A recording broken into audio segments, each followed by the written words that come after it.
17.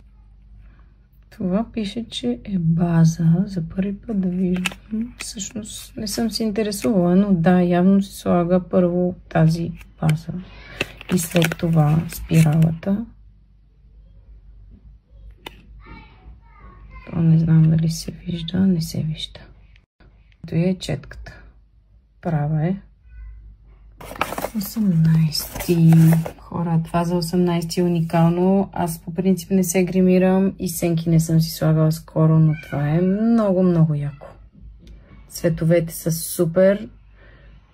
Ако ми се даде възможност, има повод някой път.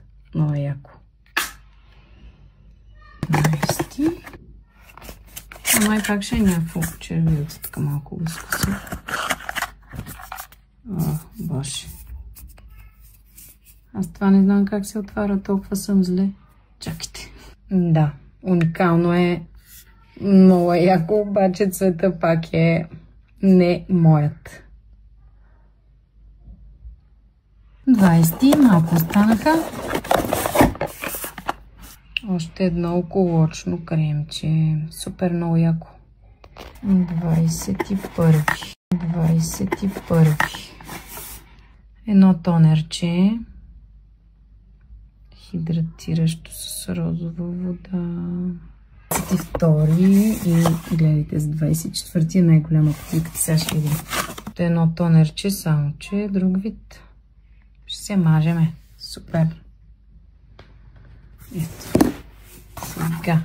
23. Още едно парфюмче за 23 също много ми харесва как ухае, обаче тук не виждам да пише нито номерче, може би има някъде, ама не съм го видяла. Много е хубаво. Иначе. 24.